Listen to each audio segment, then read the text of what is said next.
নির্বাচনটি কি ডিসেম্বরের পরেই হবে, না নির্বাচন আগে হয়ে আমাদের এই পরিস্থিতি থেকে মুক্তি দেবার কোনো আপনার আকাঙ্ক্ষা আছে? নির্বাচন ব্যবস্থা সংস্কার ও সংবিধান সংস্কার কমিশনের কথা আমি একটু আলাদাভাবে বলতে চাই। এদিকে ডক্টর ইউনূস নির্বাচনের তারিখ ঘোষণা করে পরিস্থিতি স্বাভাবিক করেন। গতকাল 16 ডিসেম্বর সবকিছুর সমাধান হয়। আগামী নির্বাচন প্রস্তুতি ও তারিখ, এই প্রসঙ্গে বড় খবর হলো প্রধান নির্বাচন কমিশনার সহ প্রধান উপদেষ্টার বক্তব্যের সরাসরি বিরোধিতা। তারা বলতে চাইল শেখ হাসিনার বিচারের আগে যারা নির্বাচন চাইবে তারা জাতীয় শত্রু। শেখ হাসিনার বিচারের আগে যারা নির্বাচন চাইবে তারা যদি জাতীয় শত্রু হয়, তাহলে প্রধান উপদেষ্টাও কি জাতীয় শত্রু? তিনি তো বিচারের আগেই নির্বাচনের একটা রোডম্যাপ ঘোষণা করে দিলেন, শুরুতে নির্বাচন হবে সেই ঘোষণা দিয়ে দিলেন। দাদু কত বড় করে গলা করে বলছিলা যে বাঙালিদের না খাওয়াই মারবা, হ্যান করবা ত্যান করবা, দিবা না কিছু। বাঙালি না খেয়ে মরছে, এবার না খেয়ে তো তোর দেশের জনগণই মরতেছে। নির্বাচন কবে হবে সেটা নিয়ে অবশেষে প্রধান উপদেষ্টা প্রায় স্পষ্ট একটা আউটলাইন দিয়ে দিয়েছেন, রোড ম্যাপ দিয়ে দিয়েছেন। দীর্ঘদিন থেকে যখন নানা উপদেষ্টা নানা বক্তব্য দিচ্ছিলেন এবং সেটা নিয়ে যখন বিভ্রান্তি তৈরি হচ্ছিল, তখন প্রায়শই প্রধান উপদেষ্টার প্রেস টিম থেকে আমাদেরকে জানানো হচ্ছিল যে এই ঘোষণা প্রধান উপদেষ্টা দেবেন। সেই ঘোষণাটা এলো। সবাই এক প্রকার উত্তেজনার মধ্যে ছিল যে দেশের মধ্যে নির্বাচন কখন হবে, ডক্টর ইউনূস নির্বাচন কখন দিবেন। দর্শক শ্রোতা, অবশেষে ডক্টর ইউনূস কিন্তু একটা চূড়ান্ত ঘোষণা দেন এবং নির্বাচন কখন হবে, কবে হবে এবং কিভাবে হবে সব কিছু কিন্তু তার বক্তব্যের মাধ্যমে প্রকাশ করেন। গাইস, ডক্টর ইউনূস গত 16 ডিসেম্বর একটা বক্তব্য দেন এবং সেই বক্তব্যের মধ্যেই সব কথা স্পষ্ট সহকারে বলেন এবং এই কথাগুলো শুনে আওয়ামী লীগ, বিএনপি, জামাত, শিবির সবাই কিন্তু আনন্দে মেতে উঠেছে যে তারা নির্বাচন হবে এবং জনগণের ভোটের মাধ্যমে যে কোনো একটি দল বিজয়ী হবে এবং সেই দলটি ক্ষমতার মধ্যে বসবে, মানে ক্ষমতার চেয়ারে বসবে। আপনারা সব কিছুই দেখতে পারবেন ডক্টর ইউনূস কবে নির্বাচন দিয়েছেন।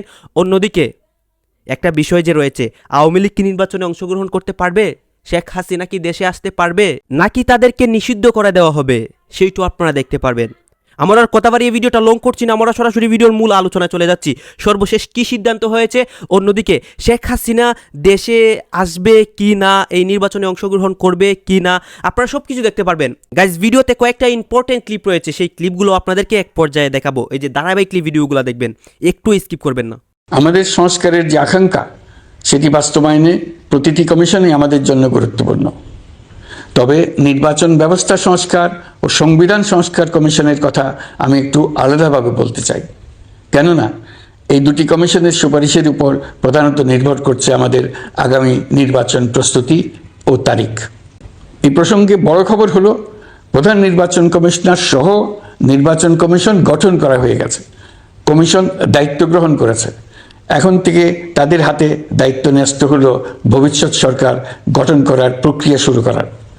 তারা তাদের প্রস্তুতির কাজ শুরু করেছেন। তাদের হাতে অনেক কাজ। প্রথমে সবচেয়ে বড় কাজ ভোটার তালিকা হালনাগাদ করা। এটা এমনিতেই কঠিন কাজ। এখন কাজটা আরও কঠিন হলো এই জন্য যে গত 3টা নির্বাচনে ভোটারদের অংশগ্রহণ করার সুযোগ ছিল না। ভোটার তালিকা যাচাই করার সুযোগ হয়নি কারণ। গত 15 বছরে যারা ভোটার হওয়ার যোগ্য হয়েছে তাদের সবার নাম ভোটার তালিকায় তোলা নিশ্চিত করতে হবে। এটা একটা বড় কাজ। ছাত্র জনতার অভ্যুত্থানের পর এখানে গলদ রাখার কোনো সুযোগ নেই। দীর্ঘদিন পর এবার বহু তরুণ তরুণী জীবনে প্রথমবারের মতো ভোট দেবে।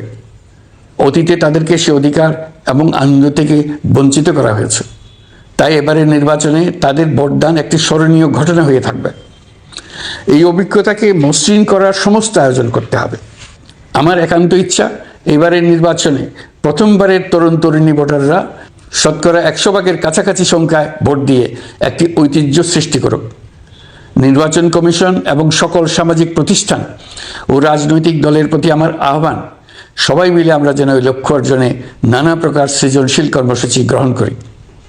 এখন থেকে সবাই মিলে এমন একটা ঐতিহ্য সৃষ্টি করি যেন স্থানীয় নির্বাচন সহ সকল নির্বাচনে সকল কেন্দ্রে প্রথমবারের ভোটাররা 100% কাছাকাছি সংখ্যায় ভোটদান নিশ্চিত করবে। এটা নিশ্চিত করতে পারলে ভবিষ্যতে কোনো সরকার মানুষের ভোটাধিকার কেড়ে নেবার সাহস করতে পারবে না। নতুন ভোটার ছাড়াও যাদের আগে থেকে ভোটার তালিকায় নাম থাকার কথা ছিল তারা ভোটার তালিকায় আছে কিনা তা নিশ্চিত করতে হবে। বিশেষ মনোযোগ দিয়ে ভুয়া ভোটারদেরকে তালিকা থেকে বের করে দিতে হবে। এবার আমরা প্রবাসী বাংলাদেশিদেরকে ভোট দেওয়া নিশ্চিত করতে চাই। অতীতে আমরা এই ব্যাপারে অনেকবার আশ্বাসের কথা শুনেছি। এই সরকারের আমলে এটা যেন প্রথমবারের মতো বাস্তবায়িত হয়, এটা আমরা নিশ্চিত করতে চাই। এর জন্য একটা নির্ভরযোগ্য ব্যবস্থা করতে হবে। সব কিছুই সমসাপেক্ষ ব্যাপার। এর সঙ্গে যদি আমরা নির্বাচন প্রক্রিয়া আরও উন্নত করতে চাই, নির্বাচন সংস্কার কমিশনের সুপারিশমালা বাস্তবায়ন করতে চাই, তাহলে প্রয়োজনীয় সংস্কারের বিস্তৃতি ও গভীরতা অনুসারে নির্বাচন কমিশনকে সময় দিতে হবে। আমি সকল প্রধান সংস্কারগুলো সম্পন্ন করে নির্বাচন আয়োজন করার ব্যাপারে বরাবর আপনাদের কাছে আবেদন জানিয়ে এসেছি।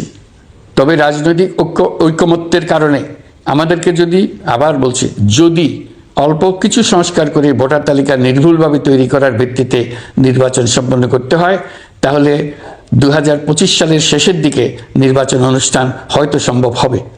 আর যদি এর সঙ্গে নির্বাচন প্রক্রিয়া এবং নির্বাচন সংস্কার কমিশনের সুপারিশের পরিপ্রেক্ষিতে এবং জাতীয় ঐকমত্যের ভিত্তিতে প্রত্যাশিত মাত্রার সংস্কার যোগ করি, তাহলে অন্তত আরও 6 মাস অতিরিক্ত সময় লাগতে পারে। মোটা দাগে বলা যায় 2025 সালের। আবার প্রধান উপদেষ্টার বক্তব্যের সরাসরি বিরোধিতা। তারা বলতে চাইল শেখ হাসিনার বিচারের আগে যারা নির্বাচন চাইবে তারা জাতীয় শত্রু। শেখ হাসিনার বিচারের আগে যারা নির্বাচন চাইবে তারা যদি জাতীয় শত্রু হয়, তাহলে প্রধান উপদেষ্টাও কি জাতীয় শত্রু? তিনি তো বিচারের আগেই নির্বাচনের একটা রোডম্যাপ ঘোষণা করে দিলেন। 2025-এর শেষে অথবা 2026-এর শুরুতে নির্বাচন হবে, সেই ঘোষণা দিয়ে দিলেন। তাহলে এই নাগরিক কমিটির এই কথাটা কেন আসলো, সেই আলোচনাই করব। সাথে আরো কিছু গুরুত্বপূর্ণ ব্যাপার রয়েছে। সরকারের মধ্যেই এক ধরনের বড় কোন্দল তৈরি হয়েছে। তিনি বললেন যে শেখ হাসিনা ও আওয়ামী লীগের বিচার ছাড়া বাংলাদেশে কোনো নির্বাচন হবে না। আগামী দিনে যারাই বিচারের আগে কোনো নির্বাচনের পাঁয়তারা করবে তাদেরকে জাতীয় শত্রু ও জাতীয় বেঈমান ধরে নেওয়া হবে। তিনি এই কথা যখন বললেন তখন আরও বলেছেন, আমরা বুলেট ক্রস করেছি, আগামী দিনে যদি ব্যালটের রেভুলেশন আসে সেটাও মোকাবেলা করতে প্রস্তুত, তবে বিচারের আগে নয়, বিচার হবে এর পরে নির্বাচন। এর পরে যেটা সার্জিস আলম যেটা বলেছেন সেটা হচ্ছে খুবই মারাত্মক কথা বলেছেন তিনি। 71-এ শেখ মুজিবুর রহমান পারিবারিক মুজিববাদ প্রতিষ্ঠা করতে গিয়ে বাংলাদেশ রাষ্ট্রের স্বপ্ন বিসর্জন দিয়েছিলেন। 71-এ নাকি বঙ্গবন্ধু বাংলাদেশ রাষ্ট্রের স্বপ্ন বিসর্জন দিয়েছেন।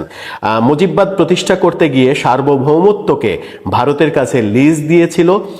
মুজিববাদ প্রতিষ্ঠা করতে গিয়ে গত 16 বছরে শেখ হাসিনা বাংলাদেশের নাগরিকদের হয় দালাল বানিয়েছে, না হয় দাস বানিয়েছে। আমাদের নাগরিক হয়ে উঠতে দেয়নি। 24-এর গণ অভ্যুত্থানের পরে সুযোগ হয়েছে নাগরিক হয়ে ওঠার।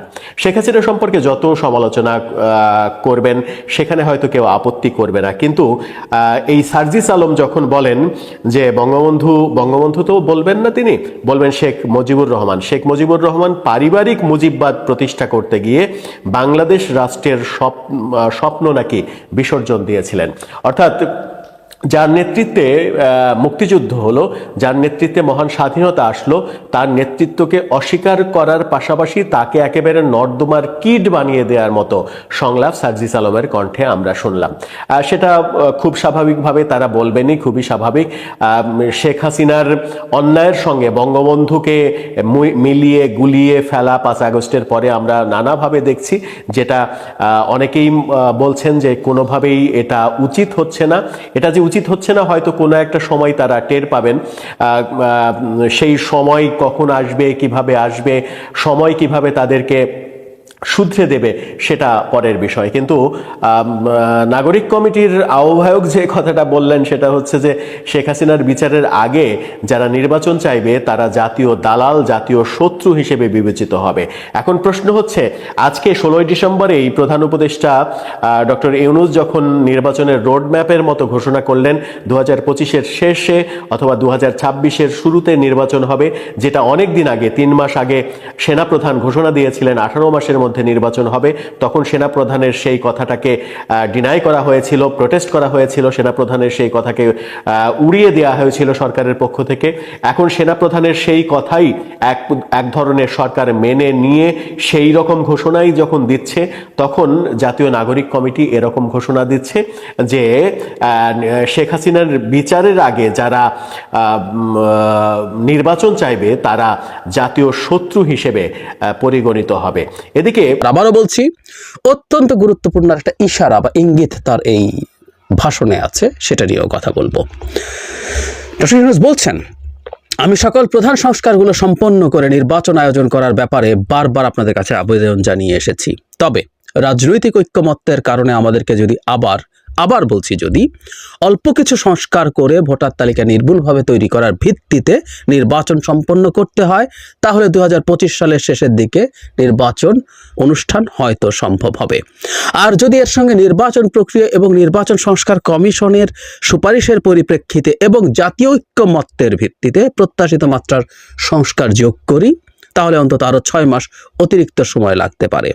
মোটা দাগে বলা যায় 2025 সালের শেষ দিক থেকে 2026 সালের প্রথমার্ধের মধ্যে নির্বাচনের সময় নির্ধারণ করা যায়।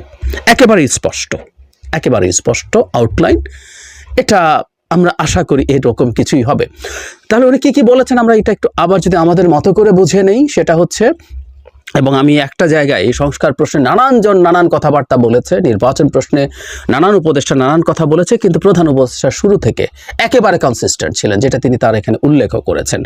সেটা হলো উনি সংস্কার কমিশনগুলোর রিপোর্ট পাওয়ার পর তিনি বসবেন, এবং আরেকটা গুরুত্বপূর্ণ কাজ হয়েছে, এটাই আসলে হবার কথা ছিল, সেটা হলো তিনি একটা জাতীয় ঐক্যমত্য সৃষ্টির জন্য একটা কমিশন তৈরি করবেন। প্রথম যে 6টা সংস্কার কমিশন হয়েছে, সেই 6টা সংস্কার কমিশনের প্রধানদেরকে নিয়ে, যেটা তিনি নিজে সেটা এই 6 জনের সাথে তিনি এটা সভাপতিত্ব করে 7 জন মিলে এরপর সে আলোচনা শুরু করবেন। সুতরাং আমরা বুঝতে পারছি অত্যন্ত গুরুত্ব দিয়ে এই আলোচনাটা সামনে হবে।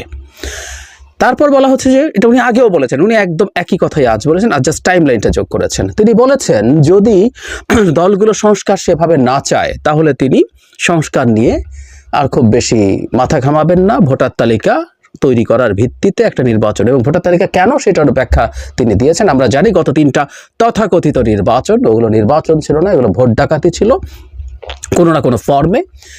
সেগুলোর সময় তো আদতে ভোটার তালিকা সহ বহু কিছু ঠিকঠাক মতো করা হয়নি, সুতরাং এটাকে গুরুত্ব দিয়ে করতে সময় লাগবে। এটা করে তিনি নির্বাচন যদি দিয়ে দিতে চান দিয়ে দেবেন, যদি ঐক্যমত্য না হয় সিগনিফিক্যান্ট কোনো সংস্কারের, সেই ক্ষেত্রে 25 সালের মধ্যেই শেষ দিকে নির্বাচন হয়ে যাবে। আর যদি উনি আসলে অন্য সংস্কার, এখানে আরেকটা সিগনিফিক্যান্ট ব্যাপার আছে, আপনারা খেয়াল করেছেন আশা করি, আমি জায়গাটা আবার একটু পড়ি। তিনি বলছেন, আর যদি এর সঙ্গে নির্বাচন প্রক্রিয়া এবং নির্বাচন সংস্কার কমিশনের সুপারিশের পরিপ্রেক্ষিতে এবং জাতীয় ঐক্যমত্যের ভিত্তিতে প্রত্যাশিত মাত্রার সংস্কার যোগ করি, মানে আমরা খেয়াল করি প্রধান উপদেষ্টা অন্য কমিশনগুলো, আমাদের প্রথম যে 6টা কমিশন হয়েছিল, বিচার সংস্কার কমিশন, পুলিশ, প্রশাসন, দুদক, এইগুলো এবং সংবিধান, এগুলো সংস্কারের ঐক্যমত্যের কথা তার ভাষণে অন্তত বলেননি। আমি জানি না এটা কেন। সময় 6 মাস বেশি লাগতে পারে, সেটা এগেইন নির্বাচন সংস্কার কমিশনের রিপোর্টের উপরে ভিত্তি করে যদি সংস্কার করা হয়, মানে এক্সক্লুসিভলি এই 1.5 বছরও লাগতে পারে, মূলত নির্বাচন কমিশন ও নির্বাচন সংস্কার কমিশন যে রিপোর্ট দেবে তার ভিত্তিতে। এটা হতে পারে যে অন্য সংস্কার কমিশনের গুলো আলোচনার ভিত্তিতে পাশাপাশি চলবে, কিন্তু এই নির্বাচনের টাইম লাইনের ক্ষেত্রে শুধুমাত্র নির্বাচন সংস্কার কমিশন এবং নির্বাচনের সাথে রিলেটেড ইস্যুই প্রধান উপদেষ্টা ধর্তব্যের মধ্যে নিচ্ছেন। এই জায়গাটা খুব ইম্পর্টেন্ট। অন্য সংস্কার কতটুকু কি হবে সেটা হলেও তার সাথে আসলে নির্বাচনের টাইম লাইন কানেক্টেড না, তার ভাষণে অন্তত স্পষ্টভাবে সেটার বার্তা রয়েছে। এরকম একটা টাইমলাইন দেওয়াকে আমরা নিশ্চিতভাবে সাধুবাদ জানাই, কারণ একটা টাইমলাইন সরকারের তো দরকার আছেই, সরকার হয়তো জানতো, কিন্তু যারা মাঠে আছেন, রাজনীতি করবেন, রাজনৈতিক দল আছেন যারা অলরেডি রাজনীতির মাঠে আছেন এবং যারা রাজনৈতিক দল তৈরি করবেন, আমরা জানি ছাত্ররা যারা অভ্যুত্থানের সামনের সারিতে ছিলেন তারা একটা রাজনৈতিক দল তৈরি করতে যাচ্ছেন, তাদেরও জানতে হবে নির্বাচনটা কবে হতে যাচ্ছে, সেটা অনুযায়ী তারা তাদের পরিকল্পনা ঠিক করতে পারবেন।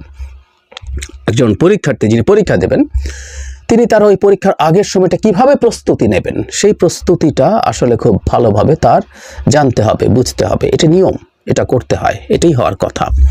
কারণ তিনি 1 বছর হলে একরকমভাবে প্রস্তুতি নেবেন, 5 বছর হলে আরেক রকমভাবে প্রস্তুতি নেবেন।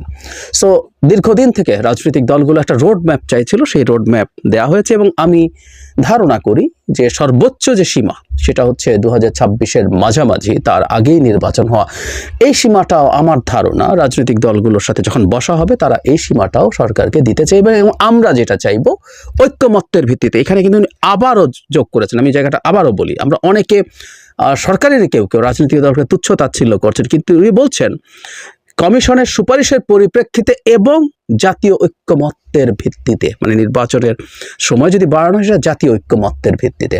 আমি আশা করব যখন সবগুলো দলের সাথে বসা হবে, সবগুলো কমিশনের সংস্কার প্রস্তাব নিয়ে বসা হবে, আমাদের দলগুলো গ্রস কিছু সংস্কারের ব্যাপারে একমত হবেন অন্যান্য ক্ষেত্রেও, এবং সেটা করার জন্য সরকারকে আরও 6 মাস সময় দিয়ে সেটা তার একমত হবে না। আবারও বলছি, এটা একমত হতে হবে, কোনো কিছু চাপিয়ে দেওয়াটা কোনোভাবেই ঠিক হবে না।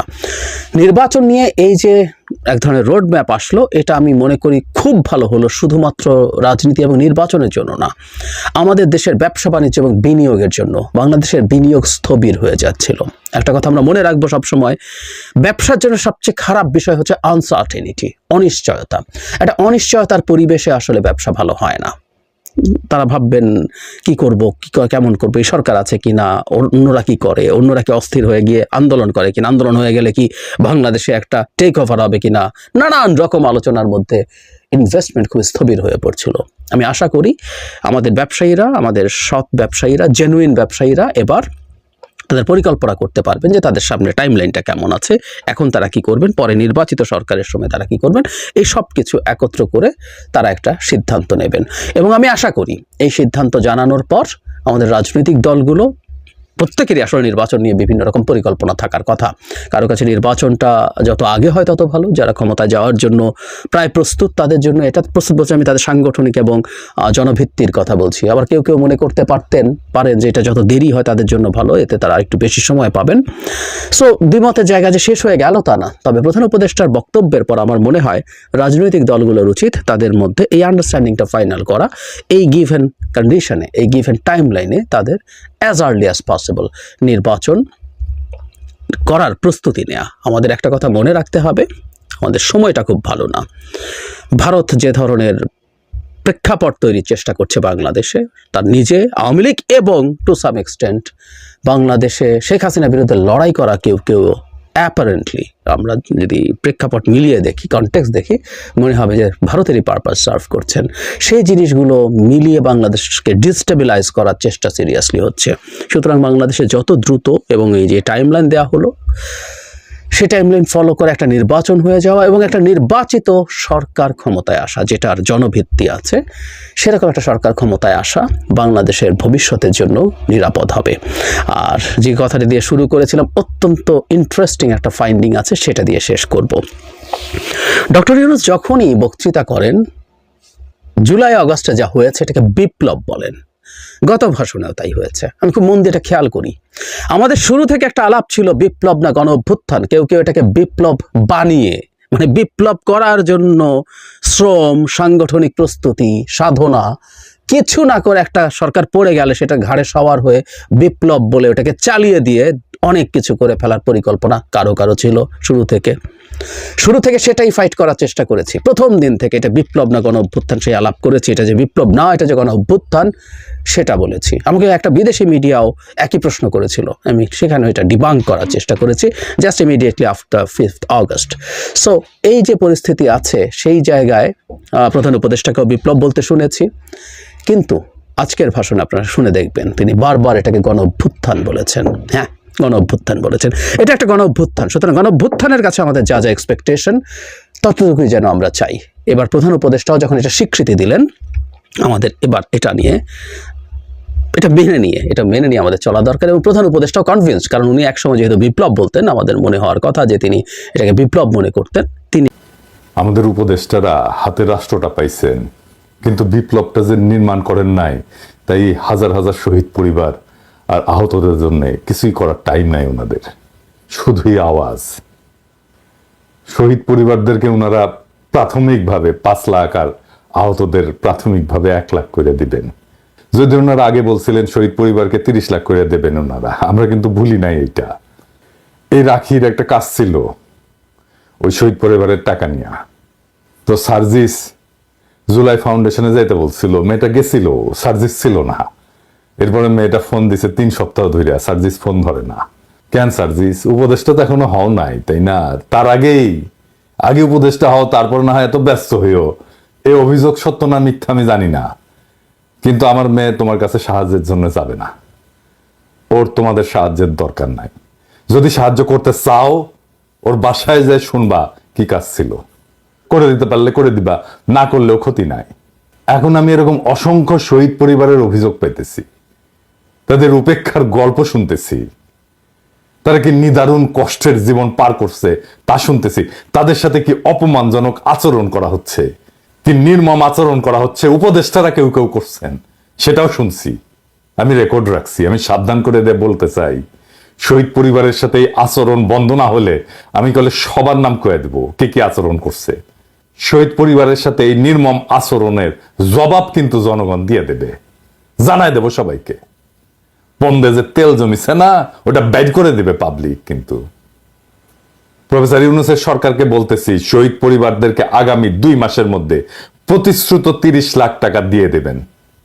আমি ইউরোপের শহরে শহরে গিয়া জুলাই ফাউন্ডেশনের জন্য দান করতে প্রবাসীদের উদ্বুদ্ধ করছি। এরিটে সাহেব দেখায় দেন কোপেনহেগেনে গত পরশু কিভাবে উদ্বুদ্ধ করছি। আরেকটা অনুরোধ আপনাদের কাছে, আমি যখন যেখানে যাই সেখানে সবার কাছে একটা আবেদন জানাই। আপনাদের কাছে একটা আবেদন, আমাদের জুলাই আগস্ট বিপ্লবের যারা শহীদ হয়েছে, যারা আহত হয়েছে, তাদের জন্য সরকার থেকে জুলাই ফাউন্ডেশন বলে একটা ফাউন্ডেশন গঠিত হয়েছে। আপনারা জানেন সেই জুলাই ফাউন্ডেশনের আপনাদের আজকের দিনে আপনারা যে যা পারেন দান করবেন, সরকারি ফান্ডে যাবে। আমাদের আহত এবং নিহত ভাইদের জন্য সেই অর্থ ব্যবহৃত হবে। আমি আয়োজকদের কাছে সাইটের ঠিকানা দিয়ে গেছি, আপনারা ক্রেডিট কার্ডে পেমেন্ট করতে পারবেন, ব্যাংক ট্রান্সফার করতে পারবেন। আপনাদের সবার কাছে দরখাস্ত দিয়ে গেলাম, আপনারা যে যা পারেন আজকে কিছু সাহায্য এই জুলাই ফাউন্ডেশনে করবেন। সবাইকে আবারও ধন্যবাদ। ইনকিলাব জিন্দাবাদ। আপনি ওয়েবসাইটটাও দেখায় দেন এডিট সাহেব, কিভাবে পেমেন্ট করতে হবে সেটা দেখাই দিয়েন। ডেসক্রিপশনে লিঙ্ক দেওয়া থাকলো, আপনারা যে যা পারেন সাহায্য করবেন। বিশেষ কইরা প্রবাসীদেরকে বলবো, বাংলাদেশে এই জুলাই ফাউন্ডেশনে ডোনেট করলে, দান করলে আপনি কর রেয়াত পাবেন, এমনকি আমেরিকাতেও পাবেন। সেজন্য প্রবাসীদের, বিশেষ করে আমেরিকায় যারা আছেন তাদেরকে রিকোয়েস্ট করতেছি, অনুরোধ করতেছি, যে যা পারেন এখানে দেবেন। আগামী 2 মাস মানে কিন্তু জুলাই বিপ্লবের 6 মাসের বেশি সময় পার হবে, যথেষ্ট সময়। এর মধ্যে যদি না দিতে পারেন, আমি ইলিয়াসের সাথে কথা বলছি, কিন্তু আপনারা এটা না করতে পারলে আমি আর ইলিয়াস, আমাদের সেই সামর্থ্য নাই, কিন্তু আমাদের নিয়ত আছে। আমরা ওসিলা হইয়া জাতির পক্ষ থেকে শহীদ পরিবারের দায়িত্ব নেব, সব শহীদ পরিবারের। আমাদের বিশ্বাস, আমাদের খোদা তাআলা রহম করবেন, এবং একসাথে দেশবাসীকে আহ্বান জানাবো আমাদের পাশে এসে দাঁড়ানোর জন্য। জনগণ কালে দাঁড়াবে আমাদের পাশে, আমাদের আওয়াজ শুনে, আমাদের আহ্বান শুনে। ওইটুকু ভালোবাসা অর্জন করতে পারছি বলে মনে হয়। খোদা তাআলা রহম করবেন যেন আমরা এই কাজে কামিয়াব হইতে পারি। তখন কালে শহীদ পরিবার আপনাদের মুখে ভিক্ষার টাকা ছুঁড়ে ফেলে দিয়ে আসবে। যাই হোক, আজকের আলাপে আসি। আজকের আলাপ নতুন আইডিয়া নিয়ে, যা দিয়া সমাজকে জাগায় তোলা যাবে। আমি এর মধ্যে বেশ কয়েকটা আইডিয়া দিচ্ছি। আমি জানি বাস্তবায়ন করবে না, তাও দেয়া বন্ধ করব না। আইডিয়াগুলো এমন কোনো বোমবাস্টিং আইডিয়া ছিল না, যা খুবই বাস্তবায়নযোগ্য ছিল। আপনারা তো দেখছেন, উপদেষ্টারা যদি এগুলা বাস্তবায়ন না করেন, তাহলে কলে পাবলিকে অপদার্থ বলে ট্যাগ দিয়ে দিবে। আমি যে এমনি এমনি কই না ডায়াপার পরা অপদার্থ উপদেষ্টা মন্ডলী, সেটা যে আসলেই আমি ঠিক কথা কই সেটা পাবলিক বুঝা যাবে। সেই জন্য আমি দিয়ে যাব পরিকল্পনা। সরকারের উপদেষ্টারা পরিকল্পনাগুলো কাজে লাগান, যা দিচ্ছি কাজ করেন। পরিকল্পনা বাইর করা সহজ না, কিন্তু অনেক চিন্তা ভাবনা করতে হয়। বিনা পয়সায় পাইতেছেন তো, তাই পাত্তা দিতেছেন না। আজকে দেশের জন্য দরকার শত শত out of the box idea.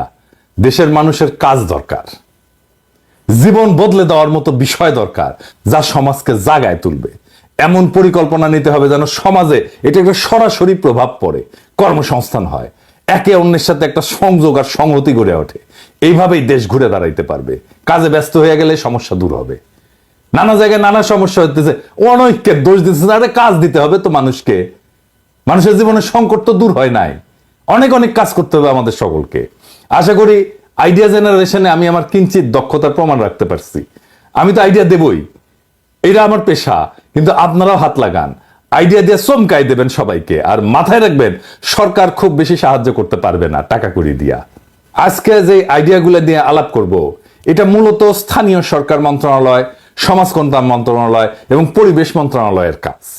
পরিকল্পনায় যাওয়ার আগে কেন এই পরিকল্পনা, আর এই পরিকল্পনা আসলে কি ধরনের কাজ করবে, কোন কোন সমস্যার সমাধান করবে, সেটা আগে বলে নিই।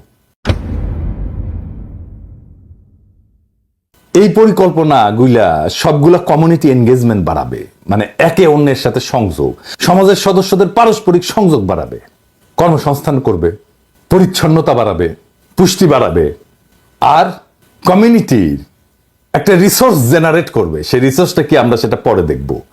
একটা না, কয়েকটা কাজ একসাথে। কে করবে কাজটা? সিটি কর্পোরেশন বা পৌরসভা। পরিকল্পনায় যাওয়ার আগে আমরা দেখে নেই কেন কমিউনিটি এনগেজমেন্ট বাড়ানো দরকার।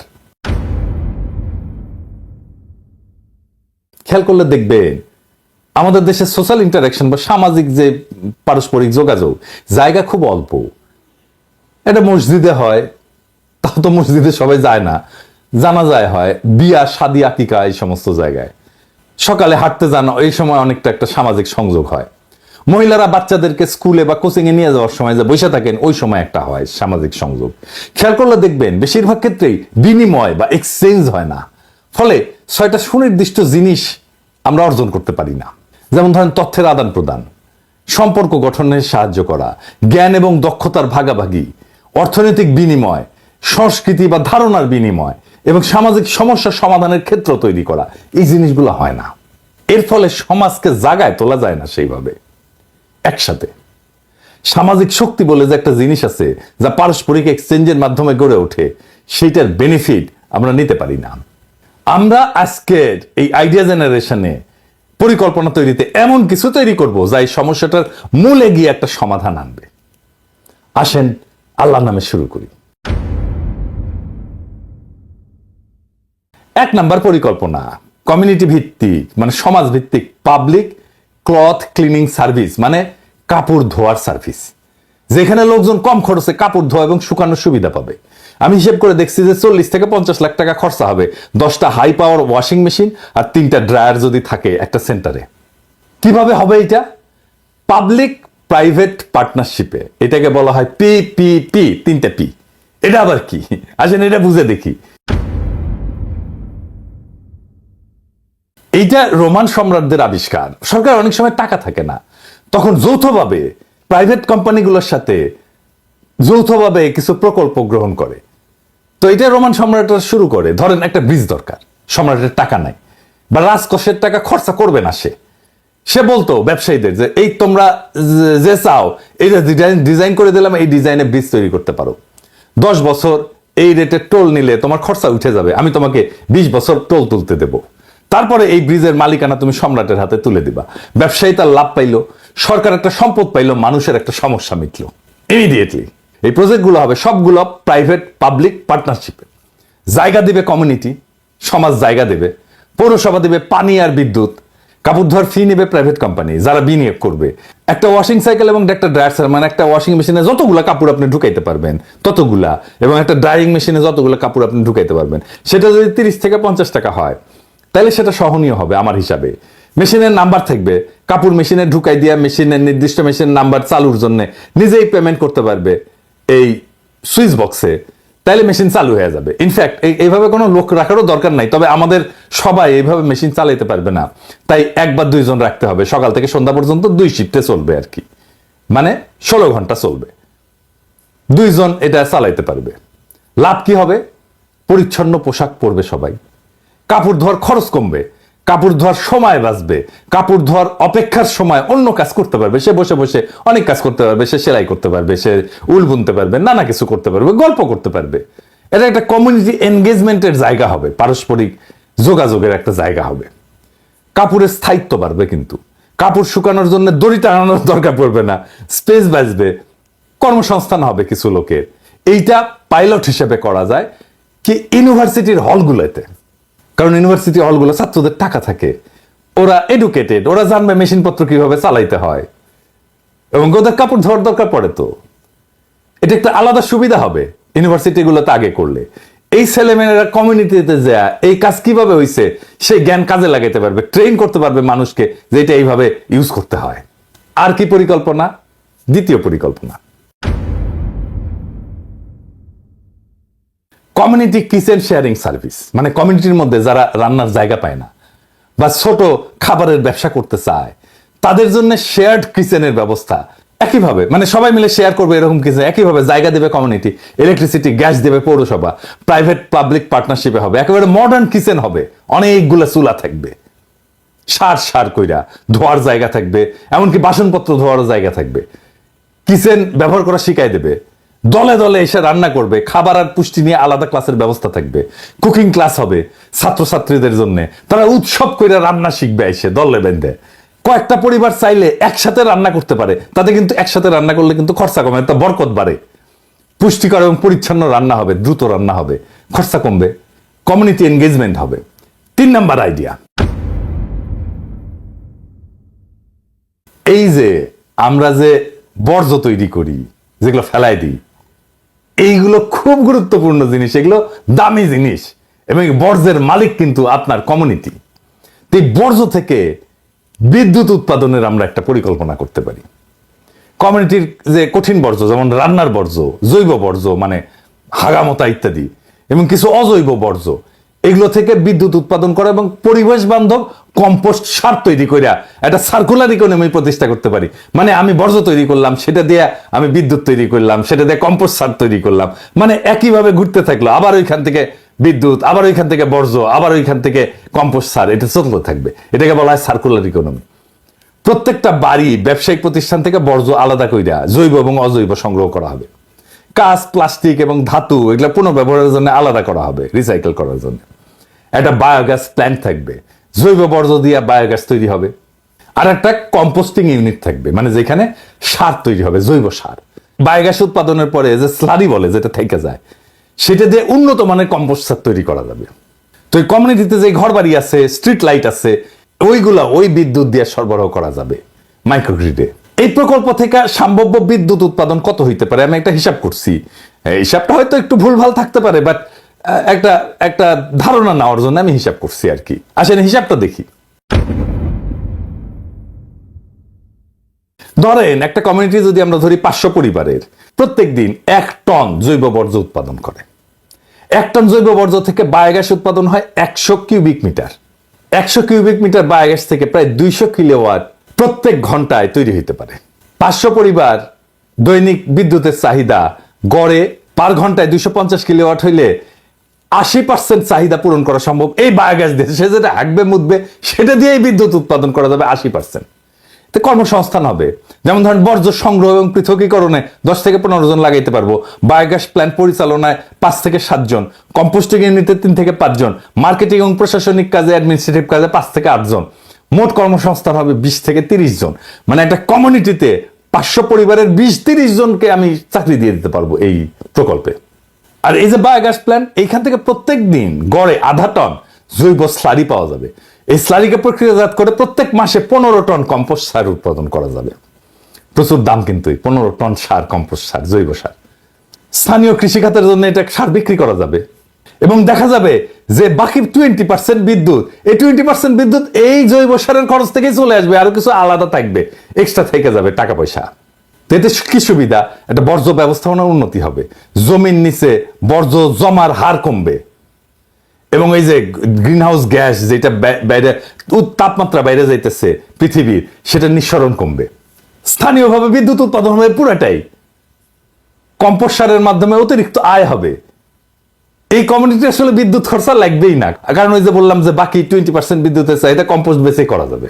কর্মসংস্থান হবে, কমিউনিটির মধ্যে বর্জ্য ব্যবস্থাপনা একটা সচেতনতা হবে। এই প্রকল্প জাতিসংঘের সাহায্য পাবে, কারণ এইটা এসডিজি গোলের সাথে সংযোগ আছে। জানেন তো, জাতিসংঘের একটা টেকসই উন্নয়নের লক্ষ্যমাত্রা আছে, যা সব দেশ অর্জন করার জন্য কাজ করতেছে। সেই লক্ষ্য পূরণ করবে। আরেকটু বুঝে নিই এটা আসলে কি। এইটা জাতিসংঘ 17টা টেকসই উন্নয়নের লক্ষ্য নিচ্ছে 2015 সালে, এবং 2030 সালের মধ্যে এইটা অর্জনের পরিকল্পনা করেছে। আমাদের হাতে মাত্র 5 বছর সময় আছে। এটার উদ্দেশ্য হচ্ছে যে সারা বিশ্বে যে চ্যালেঞ্জ মোকাবেলা করতেছে মানুষজন, তার একটা টেকসই, সমতা ভিত্তিক, সাম্য ভিত্তিক এবং উন্নত পৃথিবী গড়ে তোলা। এগুলো খুব ভালো ভালো জিনিস কিন্তু, যেমন দারিদ্র্য বিমোচন, চরম দারিদ্র্য দূর করা, ক্ষুধামুক্ত পৃথিবী করা, খাদ্য নিরাপত্তা, পুষ্টি নিশ্চিত করা। আমরা কিন্তু কমিউনিটি কিচেন করে একটা খাদ্য নিরাপত্তারও কিছু অংশ করতে পারবো। স্বাস্থ্য কল্যাণ, শিক্ষা, গুণগত শিক্ষা এবং মানসম্মত শিক্ষা প্রদান করা, নারী পুরুষের সমতা প্রতিষ্ঠা করা, নিরাপদ পানি এবং স্যানিটেশনের ব্যবস্থা করা, স্বল্প খরচে পরিচ্ছন্ন জ্বালানি পাওয়া, যেটা আমরা এটা দিয়ে করব আর কি, এই জ্বালানির এটা দিয়ে করব। সবার জন্য উন্নত কর্মসংস্থান, টেকসই শিল্পায়ন এবং এই ইনফ্রাস্ট্রাকচার উন্নয়ন, মানে রাস্তা, ব্রিজ, এগুলো হচ্ছে ইনফ্রাস্ট্রাকচার। দেশ এবং সমাজে বৈষম্য কমানো। বৈষম্য কমানো তো আমাদের জুলাই বিপ্লবের একটা অন্যতম প্রধান লক্ষ্য ছিল। বাসযোগ্য এবং পরিবেশ বান্ধব শহর, এটা গাইজ আপনারা তো দেখলেন এখানে কি কথা হচ্ছে। অনেকেই কিন্তু অনেক রকম মন্তব্য প্রকাশ করতেছে, নির্বাচন কখন হবে, কবে হবে। অন্যদিকে ডক্টর ইউনূসেরও কিছু বক্তব্য আপনাদেরকে দেখিয়েছি। গাইজ এতক্ষণ আপনাদেরকে যা কিছু দেখিয়েছি সব কিছু কিন্তু আমরা সোশ্যাল মিডিয়া থেকে সংগ্রহ করেছি। এখানে আমাদের নিজস্ব কোনো সিদ্ধান্ত নেই বা নিজস্ব কোনো মতামত নেই। এইসব দেখে আপনাদের কি মনে হচ্ছে এবং আপনাদের মন্তব্য কি, এটা কিন্তু আপনারা অবশ্যই কমেন্ট বক্সে লিখে যাবেন। আবার অনেকে এইটা চাচ্ছে যে খুব শীঘ্রই নির্বাচন হোক এবং ডক্টর ইউনূস নির্বাচন, আবার অনেকে এইটা চায় যে আওয়ামী লীগ নির্বাচন করতে পারবে। আর অনেক সাধারণ মানুষরা কি বলতেছে, যারা ন্যায়ের পক্ষে আছে তারা কি বলতেছে, তারা বলতেছে যে আওয়ামী লীগকে নিষিদ্ধ করে দেওয়া হোক, শেখ হাসিনাকে নিষিদ্ধ করে দেওয়া হোক, শেখ হাসিনাকে দেশে এনে শাস্তি দেওয়া হোক। গাইজ আপনাদের মতামতটা কিন্তু আমি আবারও বলতেছি কমেন্ট বক্সে লিখবেন, এবং আপনাদের কাছে আমার একটা রিকোয়েস্ট থাকবে, আমার চ্যানেলটি সাবস্ক্রাইব করবেন এবং পাশে থাকা বেল আইকনটি অবশ্যই বাজিয়ে যাবেন, যাতে করে নেক্সট ভিডিওটা সবার আগে আপনাদের কাছে পৌঁছায়। ধন্যবাদ।